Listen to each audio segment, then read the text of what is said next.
Kita lanjut bahas spoiler BTTA Season 5 episode 141. Oke lah, gak usah banyak meng. Kita langsung masuk aja ke pembahasan.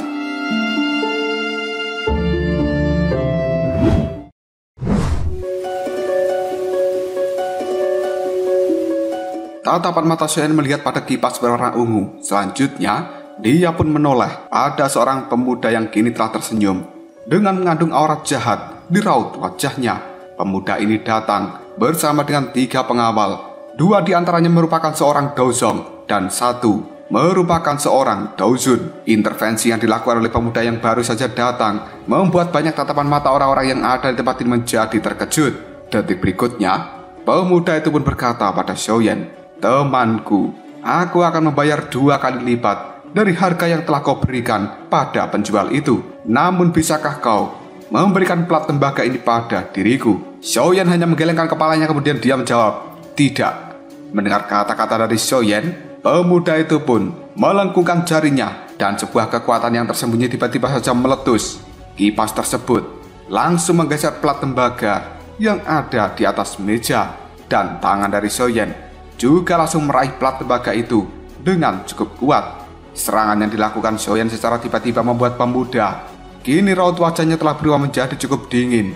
Pemuda itu pun membalas dengan menjentikan kipasnya, yang dalam sekejap kipas ini pun akan mengenai tangan dari Soyeon dengan aura yang cukup tajam. Ekspresi di raut wajah Soyeon tidak berubah ketika dia melihat pembalasan dari pemuda tersebut. Soyeon hanya menjentikan jarinya, sebuah energi keluar dari dalamnya yang kemudian berubah menjadi telapak tangan dengan membawa kekuatan besar dan bertabrakan dengan kipas ungu milik si pemuda. Akhirnya, dar!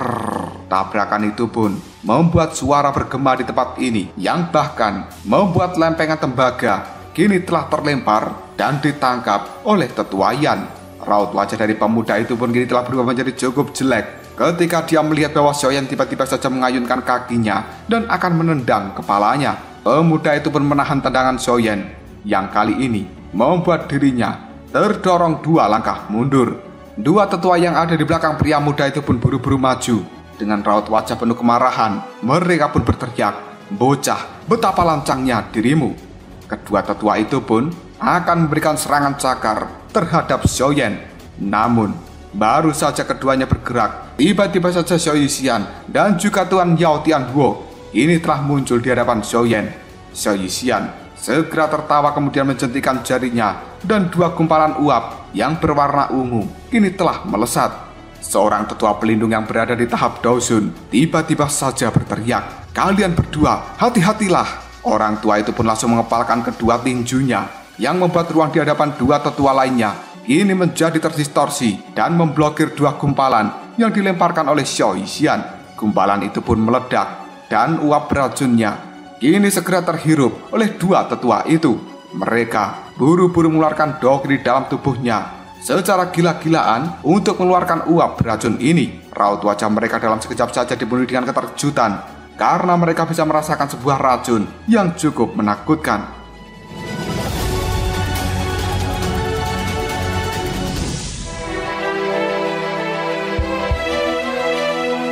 Tatapan mata dari Soyeon melihat pada pria muda dan juga orang tua yang berada di tahap Dozun.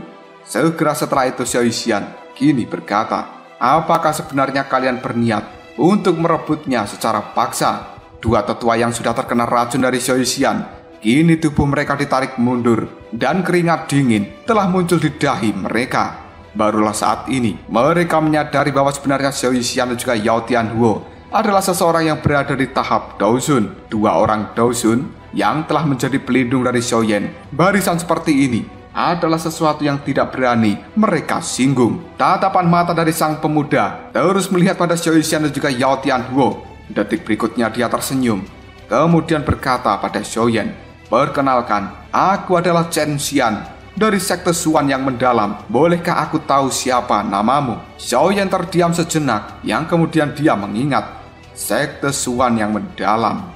Karena Soyeon kali ini sudah memiliki beberapa pengetahuan tentang sekte-sekte yang cukup kuat yang berada di dataran tengah ini. Sekte Suan yang mendalam merupakan sebuah sekte yang dikendalikan oleh sekte langit yang mendalam, dan sekte tersebut termasuk dalam jajaran dua sekte besar di dataran tengah ini. Meskipun Xiaoyan mengetahui bahwa sekte Xuan yang mendalam itu bukanlah sekte biasa, namun Xiaoyan tidak takut jika menghadapi mereka yang kemudian membuat Xiaoyan mengatakan, "Aku hanyalah seseorang yang tidak terkenal dari generasi muda dan tidak perlu bagi dirimu untuk memperhatikan diriku. Akulah yang pertama kali menemukan plat tembaga ini dan aku tidak memiliki niat untuk menjualnya kepada siapapun." Sebuah kesuraman pun muncul di raut wajah dari Chen Xian. Detik berikutnya, tatapan mata Chen Xian melihat pada tetua Yan yang kemudian dia berkata, "Orang tua, selama kau mau memberikan plat tembaga itu padaku, aku akan membayar 2 kali lipat dari apa yang telah diberikan oleh orang ini." Tatapan mata dari Xiaoyan tiba-tiba saja berubah ketika dirinya melihat bahwa Chen Xian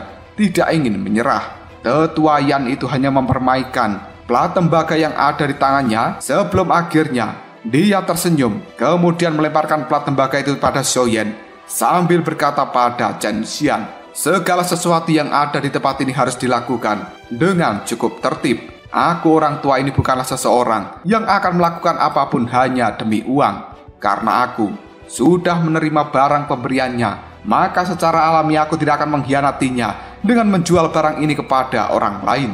Senyuman pun segera muncul di raut wajah Xiaoyan ketika dia menerima plat tembaga yang dilemparkan oleh tetua Yan. Xiaoyan menangkupkan dua tangannya yang kemudian berkata, "Terima kasih banyak tetua Yan." Sementara tetua Yan hanya melambaikan tangannya sambil berkata, "Tempat ini merupakan wilayah dari Menara Pil dan aku benar-benar tidak percaya akan ada orang yang berani berperilaku kejam di dalam tempat ini. Lupakan tentang sekte Xuan yang mendalam. Bahkan jika seseorang dari anggota sekte langit yang mendalam datang ke tempat ini, mereka masih harus menundukkan kepalanya di hadapan Menara Pil."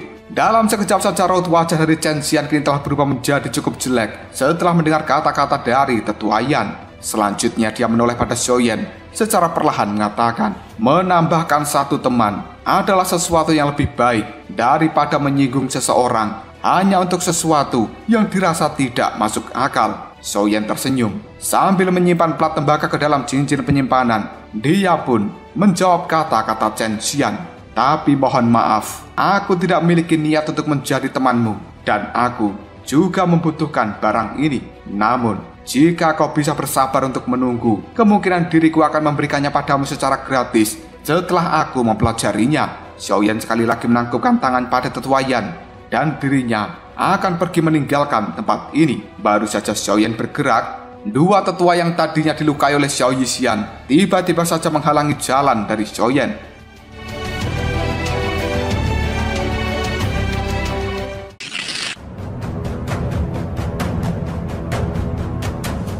Namun, sebelum Xiaoyan melakukan sesuatu, kini dua aura yang sangat agung telah dikeluarkan dari dalam tubuh Xiao Yixian dan juga tetua Yao Tianhuo. Tatapan mata dari Xiao Yixian melihat dua tetua yang menjadi pelindung dari Chen Xian, dan kemudian aura membunuh yang besar pun muncul dari dalam tubuh Xiao Yixian. Dia pun segera berkata, "Jika kalian tidak pergi dalam waktu 3 detik, maka kalian akan mati di tempat ini." Ekspresi dua tetua itu pun berubah menjadi cukup jelek ketika bisa merasakan aura yang sangat mengerikan dari dalam tubuh Xiao Yixian dan juga tetua Yao Tianhuo. Mereka pada akhirnya mengambil langkah untuk mundur. Tatapan mata dari Xiaoyan melihat pada Chen Xian, dan hal ini membuat Chen Xian menjadi cukup ketakutan yang kemudian dia berkata, "Jangan sakiti aku. Jika tidak, maka kau tidak akan pernah bisa meninggalkan wilayah Pil ini hidup-hidup. Percayalah dengan ucapanku." Mendengar kata-kata dari Chen Xian itu membuat Xiaoyan hanya tersenyum bengis yang kemudian dia berlalu begitu saja. Hal ini segera diikuti oleh Xiao Yixian, Tuan Yao Tianhuo, dan juga Ye Zong. Sementara tatapan mata dari Chen Xian terus mengawati kelompok dari Xiaoyan. Segera setelah itu dia tersenyum menunjukkan kelicikan yang kemudian berkata, "Tetua Xuan, bantu aku menyelidiki kelompok dari bocah itu. Ini adalah pertama kalinya bagi diriku bertemu dengan seseorang yang berani mengancamku."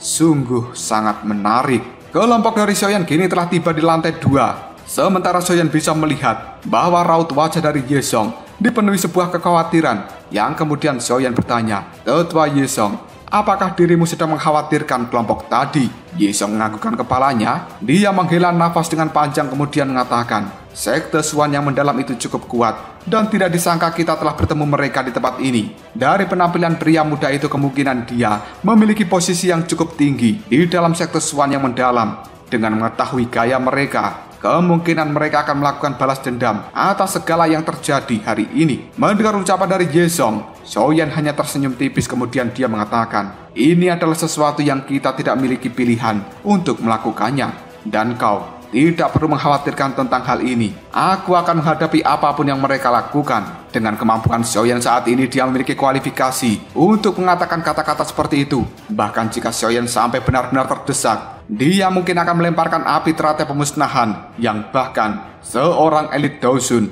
tidak akan mampu menanggung kekuatannya. Sementara Yezong hanya tersenyum sambil menganggukkan kepalanya. Xiaoyan kemudian berjalan menuju ke arah Xinlan, yang sejak tadi gadis itu telah menunggu kedatangan dari kelompok Xiaoyan dengan raut wajah yang penuh dengan kebosanan. Setelah Xinlan melihat kemunculan dari kelompok Xiaoyan, dia buru-buru berlari dengan penuh kegembiraan. Xiaoyan segera tersenyum, kemudian bertanya, Xinlan, bagaimana? Xinlan pun tertawa, lalu mengatakan, hehehe, pada akhirnya orang tua itu menyerah juga. Mendengar hal ini, Xiaoyan cukup senang. Kemudian dia berkata kembali, apakah kau juga mendapatkan sesuatu yang lainnya? Xinlan menggelengkan kepalanya, kemudian menjawab tanpa daya, tidak ada. Anggur spiritual hijau berusia 1000 tahun adalah bahan obat yang benar-benar langka, dan aku telah bertanya pada banyak penjual yang ada di tempat ini. Tidak ada satupun dari mereka yang memiliki benda itu. Xiaoyan tidak terkejut dengan kata-kata dari Xinlan, karena dirinya juga mengetahui yang disebut dengan anggur hijau berusia 1000 tahun ini adalah bahan obat yang memang sulit didapatkan. Bahkan jika ada beberapa orang yang memiliki barang tersebut, akan cukup jarang yang mau menukarnya dengan sesuatu yang lain. Xiaoyan segera berjalan menuju tetua yang menjual buah iblis esensi darah. Kemudian dia pun mengeluarkan botol giok dari dalam cincin penyimpanan sambil mengatakan, tetua, jangan katakan bahwa diriku telah menyebabkan kerugian untuk dirimu. Ini adalah pil jantung elemental, dan aku akan menggunakannya untuk menukar dengan buah iblis esensi darah milikmu. Dan kurasa kau telah mendapatkan keuntungan yang cukup banyak dalam transaksi ini. Tetua penjual itu pun langsung tersenyum setelah mendengar bahwa Xiaoyan menyebutkan pil jantung elemental. Dia buru-buru menerima botol giok pemberian dari Xiaoyan dan kemudian mengeceknya, yang ternyata memang asli pil jantung elemental. Xiaoyan pun dengan segera mengambil buah iblis esensi darah dan kemudian menyimpannya ke dalam cincin penyimpanan sambil mengatakan, tetua, jika kau memiliki buah iblis esensi darah, anggur spiritual hijau 10.000 tahun, atau ginseng tulang salju, kau bisa datang ke rumah dari klan Ye yang ada di wilayah utara dan mencari diriku, dan aku akan mengambil semuanya. Selain itu, harga yang akan aku berikan padamu pasti akan membuat dirimu merasa cukup puas. Tetua penjual itu hanya tersenyum sambil menganggukkan kepalanya. Dirinya benar-benar diuntungkan dalam transaksi kali ini.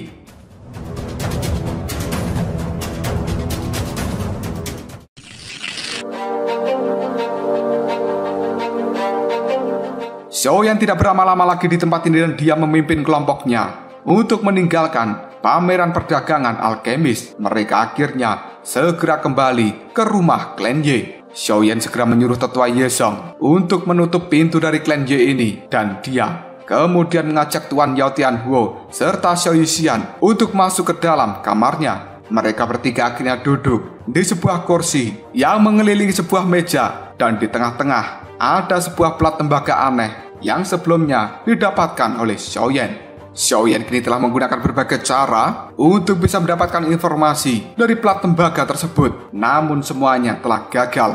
Hal itu membuat Xiaoyan segera berkata pada Tuan Yao Tianhuo, Tuan Yao, apakah kau yakin bahwa benda ini memiliki nilai yang sama dengan resep obat pil jantung elemental? Tuan Yao hanya bisa tersenyum pada Xiaoyan. Kemudian dia mengatakan, bocah kecil, jika begitu mudah untuk membuka rahasia yang ada di dalamnya, apakah kau berpikir bahwa dirimu akan memiliki kesempatan untuk bisa menikmati manfaatnya? Xiaoyan tanpa sadar tersenyum, yang kemudian dia mengatakan, jika begitu bisakah Tuan Yao memberitahu padaku betapa hebatnya benda ini? Mendengar ucapan dari Xiaoyan itu, Tuan Yao segera mengulurkan tangannya dan mengambil plat tembaga. Dia pun memiringkan plat tembaga itu pada sebuah api, yang kemudian bertanya pada Xiaoyan, "Apakah kau melihat sesuatu?" Xiaoyan dengan hati-hati melihat pada plat tembaga itu, namun yang dia temukan hanyalah karat yang cukup tebal di atas plat tembaga tersebut. Xiaoyan tanpa daya menggelengkan kepalanya, lalu mengatakan, "Tuan Yao, tolong jangan membuatku untuk menebak-nebak." Tuan Yao Tianhuo hanya bisa menggelengkan kepalanya, yang kemudian dia kembali berkata, "Benar-benar kau tidak sabaran." Tuan Yao Tianhuo kemudian menggumpalkan doki di ujung jarinya, dan doki tersebut kini telah berubah menjadi jarum doki yang dengan hati-hati dimasukkan ke dalam karat dari plat tembaga tersebut. Akhirnya, debu-debu karat dari plat tembaga kini mulai berjatuhan dan berkumpul di atas meja. Xiaoyan dan juga Xiao Yixian hanya menyaksikan apa yang dilakukan oleh Tuan Yao. Mereka saling berpandangan karena sama-sama tidak mengetahui tentang apa yang dilakukan oleh Tuan Yao ini. Dalam waktu setengah jam, Tuan Yao Tianhuo telah menghilangkan seluruh karat yang ada di plat tembaga. Namun dirinya masih belum menjelaskan tentang karat-karat ini. Tuan Yao Tianhuo secara acak membuang plat tembaga, yang membuat tatapan mata Xiaoyan dan juga Xiao Yixian menjadi cukup terkejut. Mereka tanpa sadar berkata, "Tuan Yao, kenapa dibuang?" Yao Tianhuo hanya bisa menggelengkan kepalanya sambil mengatakan, "Kalian berdua itu bocah kecil, mungkin memang cukup kuat,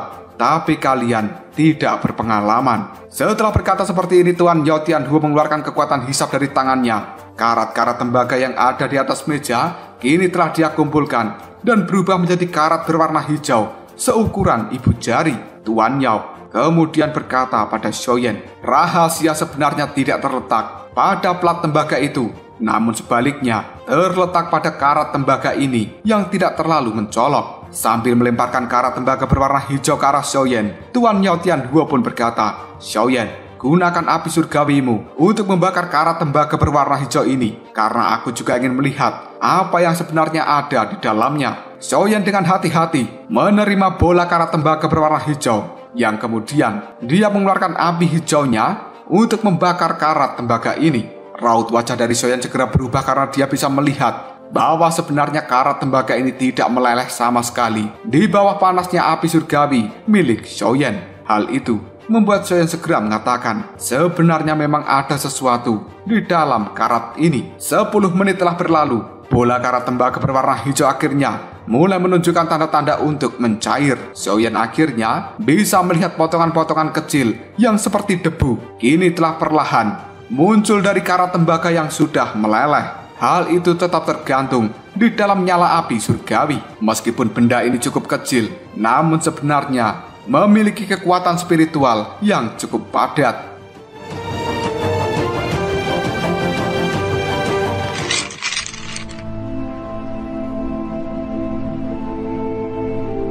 Bola karat tembaga hijau benar-benar telah menghilang, dan kini 5 bintik debu telah mengambang di dalam api surgawi milik Xiaoyan. Xiaoyan yang kebingungan, dia pun segera mengatakan, sebenarnya benda apa ini? Setelah merenung sejenak, Xiaoyan pun segera melihat pada Tuan Yao Tianhuo yang ada di sampingnya. Sementara Tuan Yao hanya bisa menghembuskan nafasnya, yang kemudian dia mengatakan, jika tebakanku tidak salah, seharusnya ini merupakan sesuatu yang hanya ada di zaman kuno. Dan 5 debu berwarna emas ini adalah bubuk nutrisi roh. Bocah kecil, tidak salah kau percaya denganku jika dirimu membandingkan bubuk nutrisi roh dengan resep obat tingkat 7 kelas menengah, maka sebenarnya kau adalah orang yang diuntungkan. Xiaoyan hanya bisa mengangkat alisnya dengan ekspresi raut wajah yang cukup kebingungan. Ketika melihat raut wajah dari Tuan Yao Tianhuo berubah menjadi cukup gembira, yang kemudian Xiaoyan berkata, bubuk nutrisi roh. Apa sebenarnya kegunaan dari bubuk nutrisi roh ini? Sambil membelai janggutnya, Tuan Yao Tianhuo pun merenung sejenak sebelum akhirnya dia mengatakan, bubuk nutrisi roh ini cukup terkenal ketika zaman kuno.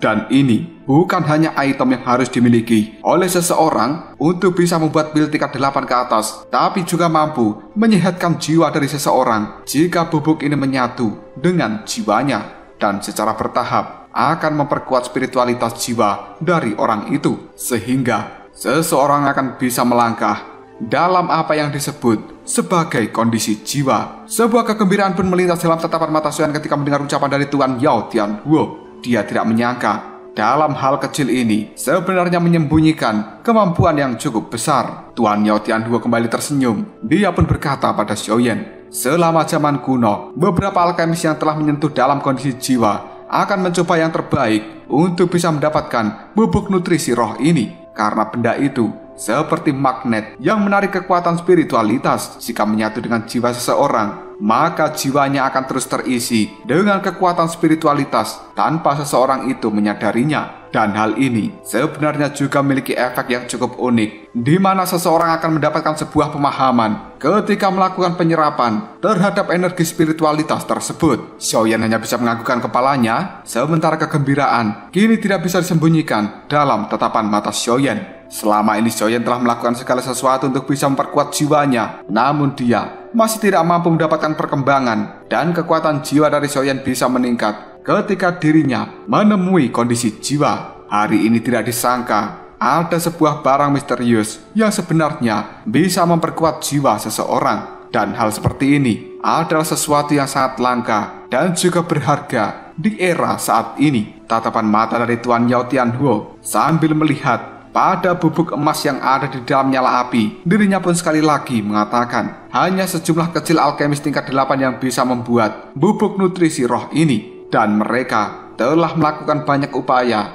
untuk bisa membuatnya. Namun aku pikir metode pembuatan dari bubuk nutrisi roh saat ini telah menghilang. Aku hanya bisa melihat hal seperti itu di dalam beberapa catatan buku kuno, namun diriku juga belum pernah melihatnya secara pribadi. Xiaoyan, jika dirimu ingin memperbaiki pil obat tingkat 8 di masa depan, maka peluang keberhasilanmu akan meningkat secara signifikan jika dirimu menambahkan bubuk nutrisi roh ini ke dalamnya. Dan setelah penyempurnaan, maka pil yang kau buat akan menjadi lebih murni jika dibandingkan dengan pil obat tingkat 8 lainnya. Sebuah kejutan melintas di raut wajah Xiaoyan ketika mendengarkan ucapan dari Tuan Yao Tianhuo. Ini adalah pertama kalinya bagi Xiaoyan mendengar jika seseorang harus menambahkan bubuk nutrisi roh ke dalam pil tingkat 8 yang akan dia sempurnakan. Tuan Yao Tianhuo sambil tersenyum dan melihat raut wajah dari Xiaoyan, dia pun kembali berkata, rahasia seperti ini telah dianggap menghilang, dan aku sekarang juga bisa dianggap telah menyelesaikan tugasku. Jika tidak, kemungkinan besar kau akan terus mengomel terhadap diriku karena aku telah membuatmu kehilangan formula obat dari tingkat 7 kelas menengah. Xiaoyan, hari ini sudah cukup larut. Kau harus istirahat lebih awal karena besok akan diadakan ujian dari 5 klan besar. Jangan mengecewakan orang tua Yezong itu karena dia telah menaruh seluruh harapannya pada dirimu. Setelah berkata seperti itu, Tuan Yao Tianhuo pun berbalik dan akan meninggalkan kamar dari Xiaoyan. Hal ini juga langsung diikuti oleh Xiao Yixian setelah dia mencium kening dari Xiaoyan. Sementara Xiaoyan hanya tersenyum ketika melihat mereka berdua meninggalkan kamarnya. Tatapan mata dari Xiaoyan kembali melihat pada butiran emas yang ada di dalam nyala api hijaunya. Dia memberikan isyarat yang kemudian 5 bubuk nutrisi roh kini keluar dari dalam api Xiaoyan dan melayang di hadapannya.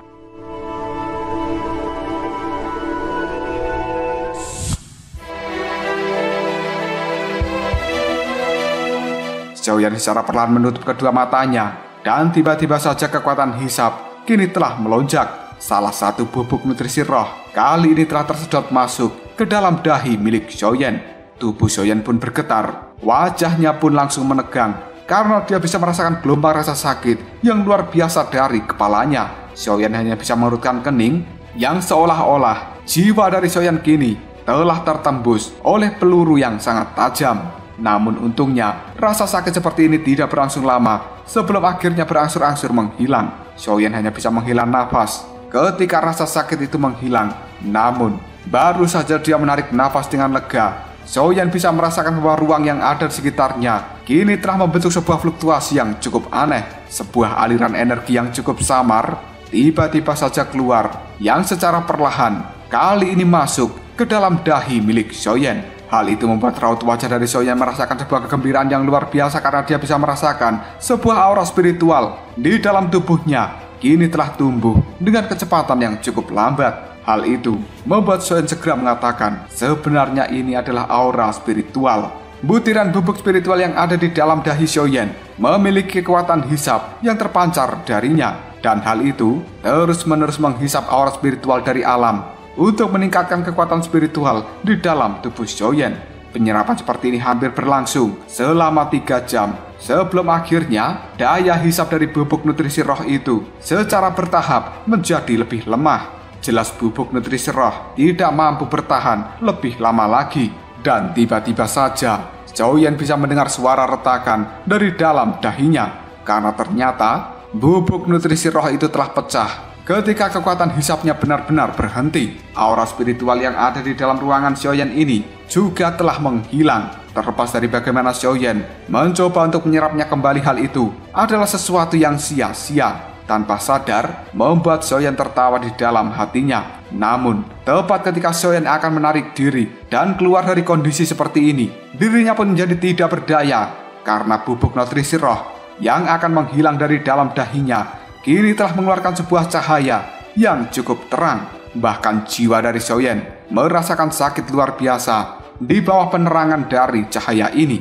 Selanjutnya, ada suara orang tua bergumam di dalam pikiran Xiaoyan. Batas jiwa, tutup roh surgawi, serap tempar roh jiwa. Suara yang tidak terlalu jelas itu dengan lembut terus bergema di dalam pikiran Xiaoyan, dan seolah-olah kata-kata yang muncul dari suara itu seperti sebuah mantra. Setelah 3 kali bergema di dalam pikiran Xiaoyan, suara orang tua tadi benar-benar menghilang. Xiaoyan secara perlahan membuka matanya dengan ekspresi raut wajah yang cukup kebingungan. Detik berikutnya, Xiaoyan bergumam pada dirinya sendiri. Ada desas-desus mengatakan bahwa beberapa ahli bisa meninggalkan jejak spiritual mereka di dalam item tertentu. Jika tebakanku benar, suara orang tua tadi seharusnya ditinggalkan oleh seorang ahli dari zaman kuno. Namun karena banyaknya waktu yang telah berlalu, suaranya menjadi tidak jelas. Batas jiwa, tutup roh surgawi, serap tempar roh jiwa. Sepertinya kata-kata ini adalah semacam formula, namun hal itu jelas tidak lengkap. Aku ingin tahu apa yang bisa digunakan dengan formula kata-kata ini. Xiaoyan kemudian duduk bersila di atas tempat tidurnya, dan dia secara perlahan menutup matanya. Mulut dari Xiaoyan kini terus bergumam, batas jiwa, tutup roh surgawi, serap tempar roh jiwa. Dan tiba-tiba saja raut wajah dari Xiaoyan dipenuhi dengan keterkejutan karena dia bisa merasakan kehadiran dari aura spiritual di sekeliling tubuhnya. Hal semacam ini hanya terjadi 2 kali pada Xiaoyan.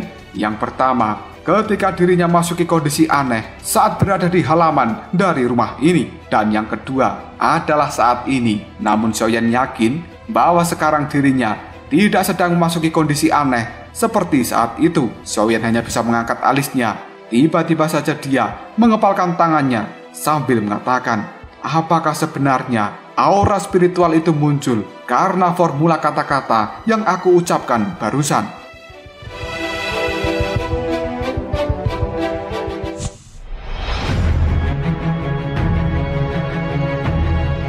Tatapan mata Xiaoyan terlihat cukup bersemangat ketika dia mengamati ruang yang ada sekitarnya telah membentuk sebuah fluktuasi yang cukup aneh. Dan Xiaoyan dengan jelas bisa merasakan keberadaan dari aura spiritual ketika dia memasuki kondisi latihan sebelumnya. Aura spiritual itu sendiri adalah sejenis energi yang sangat misterius dan tidak memiliki kekuatan doki di dalamnya. Tapi aura itu adalah makanan yang terbaik untuk jiwa seseorang. Namun biasanya aura spiritual ini tercampur dalam berbagai hal dan sangat sulit untuk bisa dirasakan. Selama zaman kuno, ada seorang alkemis yang mampu merasakan keberadaan dari aura spiritual dan menyerapnya karena mereka memiliki beberapa keterampilan jiwa yang khusus. Namun di era saat ini, keterampilan jiwa khusus itu telah benar-benar menghilang. Hanya ada beberapa alkemis yang tahu bagaimana cara merasakan aura spiritual dan juga menyerapnya. Xiaoyan kembali memejamkan matanya dan dia terus-menerus mengucapkan kata-kata mantra yang dia peroleh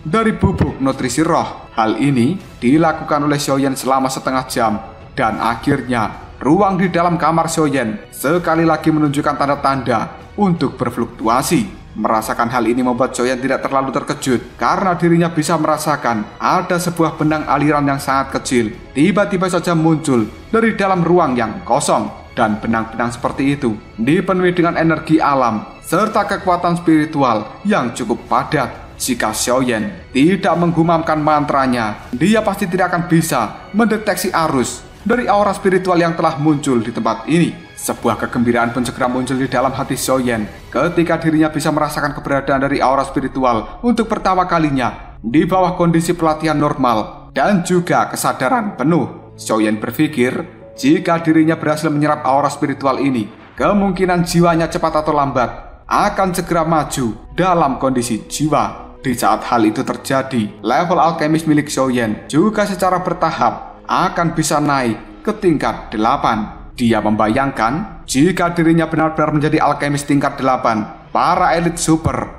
yang berada di tahap Dosun hanya bisa menundukkan kepala mereka terhadap Xiaoyan, dan klan Gu pasti juga tidak akan berani bermacam-macam terhadap Xiaoyan. Bagaimanapun juga, seorang alkemis tingkat 8 merupakan keberadaan yang cukup langka di seluruh benua Doki ini.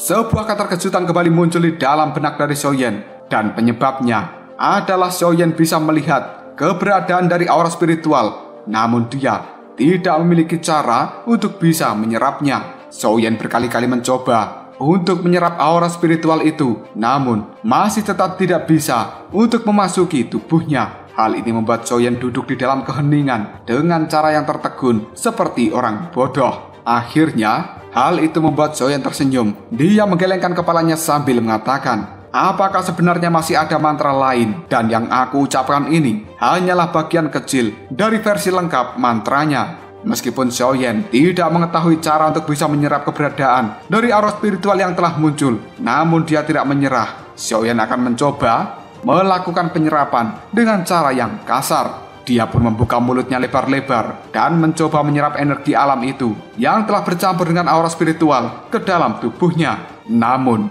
tiba-tiba saja aura spiritual yang bercampur dengan energi alam kini langsung menyebar sebelum berhasil diserap masuk ke dalam tubuh Xiaoyan. Kegagalan ini tidak membuat Xiaoyan terkejut karena dia sudah mengetahui bahwa cara seperti ini kemungkinan memang cukup mustahil untuk dilakukan. Xiaoyan yang belum menyerah sekali lagi melakukan sedotan terhadap energi alam yang bercampur dengan aura spiritual tersebut. Namun kali ini Xiaoyan mencoba memisahkan antara gumpalan aura spiritual dengan energi alam ketika akan masuk ke dalam tubuhnya. Yang dilakukan oleh Xiaoyan ini seperti akan mengeluarkan kupu-kupu dari dalam kepompongnya, dan hal ini benar-benar menguji kemampuan dari Xiaoyan untuk mengendalikan pikiran di atas level rata-rata. Dengan kemampuan kontrol Xiaoyan saat ini, dia hanya berhasil mengeluarkan aura spiritual sebesar jari, dan hal itu setelah Xiaoyan gagal di dalam 20 kali percobaan. Raut wajah dari Xiaoyan terlihat cukup gembira, seolah-olah dirinya telah terbebas dari beban yang besar. Meskipun dia hanya bisa mengeluarkan aura spiritual yang cukup kecil, namun setidaknya hal itu sudah memberikan harapan bagi seorang Xiaoyan.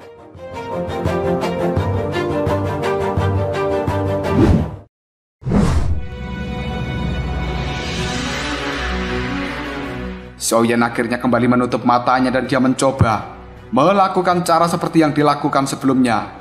Hal itu sebenarnya juga telah membuahkan beberapa hasil yang cukup memuaskan. Xiaoyan tertawa di dalam hatinya, kemudian dia berkata, memang cukup sulit jika diriku tidak memiliki metode pelatihan dengan cara yang benar. Sepanjang malam ini Xiaoyan masih tidak menyerah dan terus-menerus mengeluarkan aura spiritual itu serta memisahkannya dengan energi alam yang ada di dalam kamarnya, yang akhirnya Xiaoyan pun membuka matanya ketika sinar matahari pagi menyinari kamar ini. Setelah melakukan usaha sepanjang malam, Xiaoyan benar-benar berhasil mengumpulkan 8 gumpalan dari aura spiritual, dan penyerapan dari 8 gumpalan aura spiritual itu sebenarnya membuat kekuatan spiritual di dalam jiwa Xiaoyan kali ini juga telah kembali meningkat. Oleh karenanya, Xiaoyan tidak terlihat kelelahan sama sekali. Malahan, dirinya terlihat lebih segar dari sebelumnya. Xiaoyan menghembuskan nafas dengan cukup lembut, dan dia segera melompat turun dari tempat tidurnya, lalu berjalan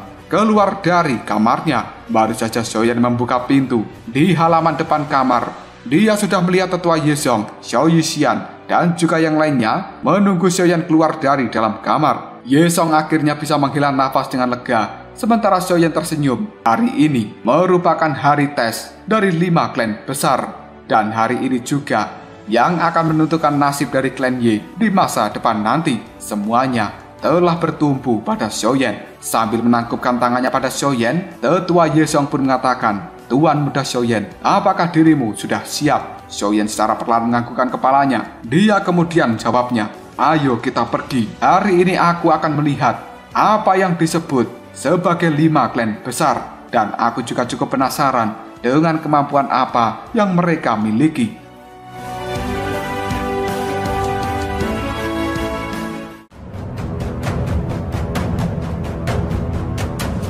Lalu apakah yang akan terjadi selanjutnya? Mungkinkah Xiaoyan benar-benar bisa membuat klan Ye memasuki posisi 3 besar dari ujian 5 klan besar? Jika kalian penasaran, tunggu aja jawabannya di next video. Ngobrol Sob.